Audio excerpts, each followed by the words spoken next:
स्वागत है आप सभी का आज़ाद आईएएस एकेडमी के बृहद कार्यक्रम भारत दर्शन में। भारत दर्शन के इस अंक में हम आ पहुँचे हैं इतिहास के उन पन्नों पर जहाँ से भारतीय संस्कृति का प्रारंभ होता है।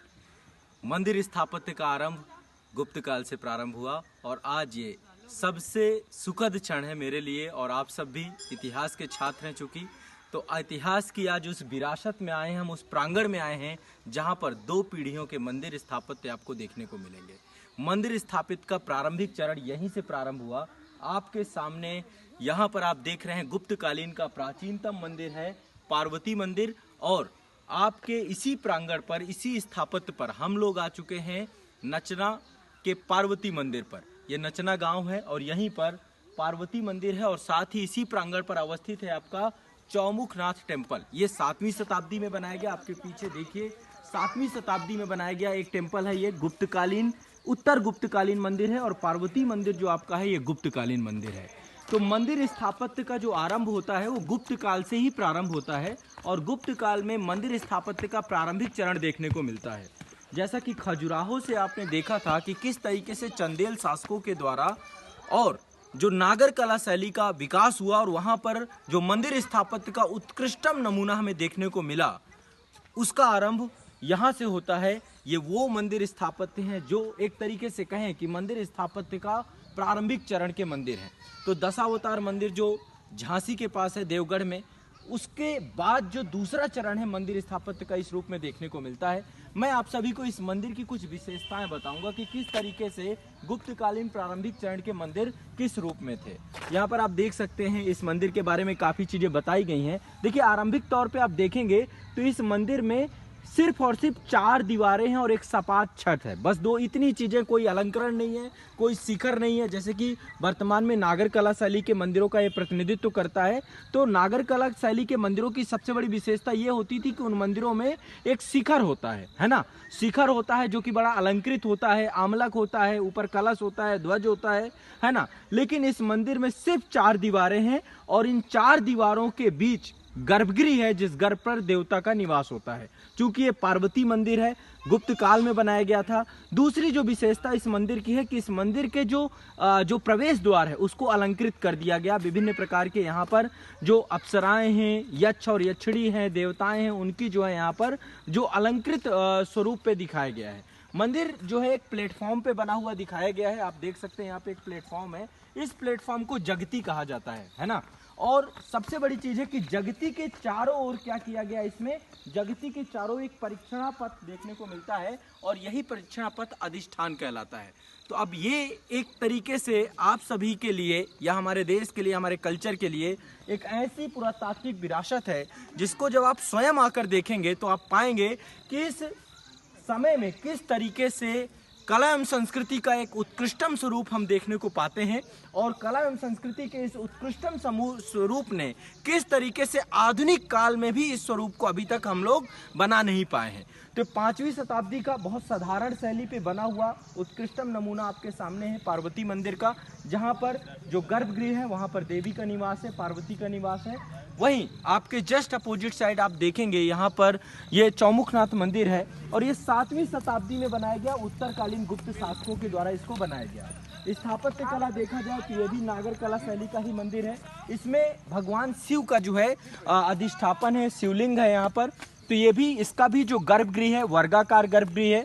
पदक्षिणा पथ भी इसमें चारों तरफ है वो आच्छादित है, यानी कि जो अंदर देवता हैं वहीं पर चारों तरफ ही ये नागर कला की संधारा पद्धति को दिखाता है, क्योंकि प्रदक्षिणा पथ मंदिर के अंदर ही चारों तरफ जो है प्रदक्षिणा पथ भी हमें देखने को मिलता है। और साथ ही यहाँ पर जालीदार खिड़कियां देखने को मिलती है। इस मंदिर में अलंकृत प्रवेश द्वार देखने को मिलता है, यानी कि आप देखेंगे कि 2 सदियों में इस मंदिर ने शिखर को भी प्राप्त कर लिया। यानी कि गर्भगृह के ऊपर शिखर भी आप देखते हैं, शिखर के ऊपर आमलक है, आमलक के ऊपर कलश है, और कलश के ऊपर ध्वज है ना। यानी एक ये मंदिर का जो आधुनिक नागर कला शैली मंदिर है उसका सबसे उत्कृष्टम नमूनों में से एक है। यानी 5वीं सदी के मंदिर में जो स्वरूप था, आने वाले 200 वर्षों में वो स्वरूप कुछ इस रूप में आकर के विकसित हुआ, और जो कि एक व्यापक रूप में यदि आप पाएंगे तो जो हमें चंदेल शासकों के द्वारा नागर कला शैली, या फिर दक्षिण भारत में जो पल्लव कला शैली है, या फिर आपका द्रविड़ कला शैली है चोल शासकों के द्वारा विकसित की गई, या बेसर कला शैली चालुक्य शासकों के द्वारा विकसित की गई, तो उन सबका जो प्रारंभ है कुछ इस रूप में होना प्रारंभ होता है। तो देखिए शिखर बहुत ज्यादा अलंकृत नहीं है यहाँ पर, लेकिन शिखर को खंडनुमा बनाया गया है, अलंकरण करने का प्रयास किया गया है। तो देखिए 5वीं शताब्दी में जब मंदिर का प्रारंभ होता है, इसी प्रांगण पे ये दोनों प्रतिनिधित्व कर रहे हैं। तो 5वीं शताब्दी में शिखर नहीं है, 5वीं शताब्दी में सिर्फ एक सपाट छत है, गर्भगृह है, वर्गाकार द्वार है, अंदर किसी भी तरीके से कोई भी प्रदक्षिणा पथ नहीं है मंदिर के अंदर, यानी संधारा पद्धति के अंतर्गत नहीं है। लेकिन मंदिर के बाहर एक प्रदक्षिणा पथ बनाया गया है जो कि चारों तरफ से प्रदक्षिणा पथ जो है घेरावदार है ना। तो एक ये बहुत बड़ा स्वरूप देखने को पाते हैं। और वहीं जस्ट विपरीत आप देखिए आने वाले 200 सालों में इसी को शिखर युक्त बना दिया जाता है। ऊपर सबसे ऊपर जो है ध्वज है, ध्वज के नीचे कलश है, कलश के नीचे आमलक है, आमलक के नीचे शिखर है, और शिखर के नीचे गर्भगृह है जहाँ पर देवता का निवास है। प्रदक्षिणा पथ भी आच्छादित है, अलंकृत द्वार है, जालीदार खिड़कियां बनाई गई हैं ताकि सूर्य का प्रकाश जो है वो जब तक रहे, सूर्य जब तक रहे उसका प्रकाश पहुंचता रहे। तो ये है हमारी संस्कृति का सबसे व्यापक नमूना। अब मैं चाहता हूं कि एक बार मैं तो आपको इसको नजदीक से दिखाऊं। मैंने आपको गुप्त कालीन के प्रारंभिक चरण को बता दिया, लेकिन खजुराहो जो मंदिर स्थापत्य मैंने आपको बताया है वहां पर मैंने नागर, द्रविड़ और बेसर शैली उसको तो हमने डिटेल से देखा है। अब आप देखिए ये प्राचीनतम ये सैंड स्टोन है, सैंड स्टोन का प्रयोग किया गया है, बालू का पत्थर है यहाँ पर। और सैंड स्टोन को जो है एक तरीके से जो उस समय सीमेंट तो बहुत बाद की चीज है, एक तरीके से चूना पत्थर गारे के रूप में इसमें प्रयोग किया गया है। और धीरे धीरे आप जैसे जैसे हम ऊपर आएंगे और यहाँ पर जो इसकी सबसे बड़ी खूबसूरती देखने को मिलती है, देखिए जो हम ये नचना कुठार का पार्वती मंदिर है, इससे पहले देवगढ़ का जो मंदिर है झांसी का, वहां पर किसी भी तरीके से जो द्वार है, मेहराब द्वार है, वो कोई भी अलंकरण वहां देखने को नहीं मिलता है। वो चूंकि प्रारंभिक चरण था, नचना कुठार का जो मंदिर है गुप्त काल में ये द्वितीय चरण में है। और देखिए यहाँ पर किस तरीके से प्रवेश द्वार को अलंकृत किया गया है। प्रवेश द्वार में अलंकरण भी है, मेहराब को खंडवार बनाया गया है, शीर्षस्थ बनाया गया है, सपाट बनाया गया है। और ये घेरावदार जो आपका, तो हम जगती के ऊपर खड़े हैं, यही अधिष्ठान है। और अंदर देखिए देवता का यहाँ पे प्रवेश द्वार में किसी भी तरीके से कोई भी हम वो स्वरूप नहीं देखते कि चारों तरफ प्रदक्षिणा पथ जैसा कोई भी स्वरूप है। तो ये एक सबसे बड़ी विशेषता ये 5वीं शताब्दी के गुप्त काल की मंदिर की है। अब 7वीं सदी के मंदिर को हम यदि नजदीक से देखेंगे तो उसमें भी बहुत सारी खूबियां हैं, और हम लोग थोड़ा सा प्रयास करेंगे कि आपको थोड़ा सा नजदीक से दिखा दे ताकि आपको चीजें और स्पष्ट हो जाए। ठीक है, तो 7वीं शताब्दी के मंदिर में आप पाएंगे कि कहीं ना कहीं पे इस मंदिर की जो सबसे बड़ी विशेषता है कि इस मंदिर पे प्रवेश द्वार में ही 2 सिंह द्वार है ना, ये सिंह द्वार के तौर पे है। और अंदर जो यहाँ पे मूर्ति है उस मूर्ति के चारों तरफ हमें प्रदक्षिणा पथ देखने को मिलता है। ठीक है, और पूरी तरीके से ये अलंकृत है, अलंकरण का चरण लगातार बढ़ता चला गया है। तो ये हमारे 5वीं शताब्दी और 7वीं शताब्दी के मंदिरों का प्रतिनिधित्व है। ये प्रारंभिक चरण थी मंदिर स्थापत्य की। इसके बाद खजुराहो में जो है जो चंदेल शासकों के द्वारा नागर कला शैली का विकास हुआ, वो मंदिर स्थापत्य का उत्कृष्टतम नमूनों में से एक है ना। तो यहाँ पे आप सभी को आना चाहिए। वैसे नचना गांव जो है, यदि आपको आना है कभी तो कभी भी आप पन्ना आइए, और पन्ना से देवेंद्र नगर आइए, और देवेंद्र नगर से सीधा रास्ता नचना के लिए आता है। कभी भी आप समय निकाल के जरूर आइए, अपने इतिहास के इन पन्नों को देखिए कि किस तरीके से उस समय शासकों के द्वारा हमारी संस्कृति का विकास किया जा रहा था चरणबद्ध तरीके से। एक विशाल प्रांगण है ये, और विशाल प्रांगण भारतीय पुरातत्व सर्वेक्षण विभाग के अंतर्गत है, उसमें संरक्षित भी किया गया है। और निश्चित तौर पर इस प्रांगण को बहुत अच्छे से भारतीय पुरातत्व सर्वेक्षण विभाग के द्वारा पूरा इसको मेंटेन किया गया है, बहुत अच्छे से कार्य किया गया है। तो नचना कुठार जरूर आइए आप लोग, इन मंदिरों को देखिए, इतिहास की उन झांकियों को देखिए, जी अपनी संस्कृति को। और निश्चित तौर पे हमें को इसका महत्व भी समझना चाहिए और इसको संरक्षित करने का प्रयास भी करना चाहिए।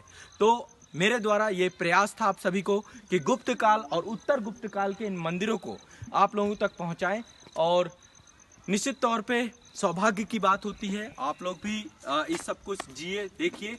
तो आप सभी का बहुत बहुत शुक्रिया। भारत दर्शन के अंक के अंतर्गत मैं आपको भारत के ऐतिहासिक उन साइटों पर ले जाऊंगा। आप भारत दर्शन के इस अंक में मैंने आप सभी को गुप्तकालीन और उत्तर गुप्तकालीन इन दो पीढ़ियों के मंदिरों को दिखाने का प्रयास किया। और निश्चित तौर पे मैं आशा करता हूं कि आप सभी इस हमारे संस्कृति, हमारे कल्चर के विभिन्न पक्षों को जानने का आपको कुछ ना कुछ सीखने को मिला होगा। इसके बाद जो है कंटिन्यूअस आप खजुराहो स्थापत्य से जो मैंने नागर, बेसर और द्रविड़ कला शैली पढ़ी है उसकी लिंक मैं आपको डिस्क्रिप्शन में दूंगा, उसको आप जरूर देखिएगा। और ये जो कल्चर है, ये संस्कृति है, यहाँ पर आकर को आपको एक एहसास होगा, एक अनुभूति होगी। जो चीज़ें आप अपने किताबों में पढ़ते हैं वो वास्तविक तौर पे भी उपस्थित है। तो कभी भी आप आइए तो देवेंद्र नगर से आप सीधा आ सकते हैं नचना के पार्वती मंदिर और जो चौमुखनाथ मंदिर है, यहाँ से आकर के इन दोनों को एक ही प्रांगण में देख सकते हैं। तो भारत दर्शन का ये सिलसिला हमारा जारी रहेगा और निश्चित तौर पर आने वाले समय में मैं आप सभी को उन सभी तथ्यों को, उन सभी ऐतिहासिक पुरातात्विक साइटों को भी आप तक पहुंचाने का प्रयास करूंगा जो शायद आपने सिर्फ किताबों में पढ़ा है। तो इस सिलसिला को हम लगातार जारी रखेंगे। आप सभी हमारे साथ जुड़े रहिए, हमेशा हम आपके साथ रहेंगे और आज़ाद आईएएस एकेडमी की पहल चलती रहेगी। आप सभी इसे जन जन तक पहुंचाइए, सभी तक पहुंचाने का प्रयास करिए। बहुत बहुत शुक्रिया, धन्यवाद।